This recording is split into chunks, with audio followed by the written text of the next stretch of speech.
السلام عليكم ورحمة الله وبركاته. أهلا بكم حبايبي، فيديو جديد من مطبخ سام صبحي. يا رب تكونوا بخير. اللهم صل وسلم وبارك على سيدنا محمد. النهاردة هخلي الزيتون التفاحي بطريقة حلوة جدا، بدون نقع، بدون ما نشق الزيتون. هيطلع معاكي من أحلى أنواع المخللات.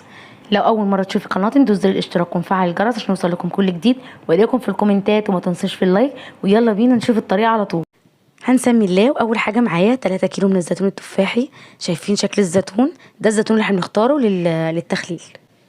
هحتاج ل3 كيلو زيتون، كيسين من الملح، ومعايا كيلو من الليمون، ومعايا 5 قرون من الفلفل الحار، وهيبقى معايا 3 جزرات مبشورين، ومعايا كوبايه من الخل، معلقه كبيره حبه البركه، ومعلقه كبيره من العصفر. اول حاجه هجيب كميه الليمون وهقشرها كلها. بكده انا عايزه العصاره كلها اللي في الليمون. انا بحاول ابسط لكم طريقه التخليل، وفعلا هتطلع اجمل طريقه تخليل هتجربوها لتخليل الزيتون. وابتدي اشيل منه البذور.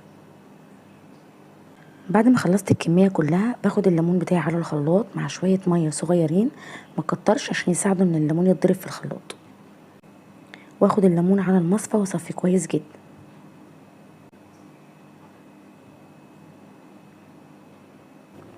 بالشكل دوت انا اخدت عصاره الليمون كلها. دلوقتي هجيب الخلاط وهنزل عليه بشويه من عصير الليمون بالشكل دوت. وهجيب بقى القرون ده، لو ما عندكيش كبه تفرمي فيها الفلفل، هنجيب القرون الفلفل وهننزل فيها بشويه من عصير الليمون كده ونضربه في الخلاط. انا بحاول ابسط لكم اي حاجه.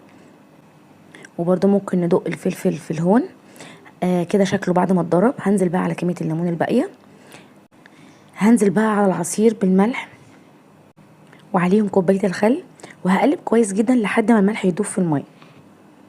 دلوقتي هجيب الزيتون بتاعي وهنزل بيه في طبق كده بالشكل دوت. زي ما انتوا حضراتكم شايفين انا لا شقيت الزيتون ولا هننقعه، هنعبي على طول في البرطمانات بعد اضافه كل المكونات. ودي ابسط واسهل طريقه لتخليل الزيتون، وهيطلع طعمه تحفه يا جماعه. هضيف على الزيتون حبه البركه والعصفر والجزر، وهقلبهم كويس جدا بالشكل ده. هجيب البرطمان وابتدي اعبي فيه الزيتون.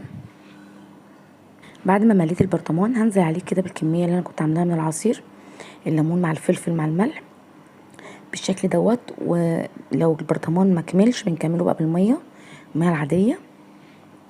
هجيب البرطمان وهقفله وابتدي كده ارج فيه عشان الميه تمتزج مع بعض، اللي هي الميه الساده اللي انا حطيتها مع الميه ام ملح بالشكل ده. هفتحه بقى وهضيف له المكون الاخير. اخر حاجه هنضيفها 4 معالق من الزيت على وش البرطمان بالشكل ده، وهبتدي اضغطه لتحت بالمعلقه كده او المضرب، بحيث الزيت يكون عايم على وش البرطمان. وهكتب على البرطمان التاريخ اللي انا خللته فيه. انا عملته 20/8، هفتحه ان شاء الله 20/9. يا رب اكون افدتكم، يكون الفيديو عجبكم. ما تنسونيش في اللايك والشير. مع السلامه.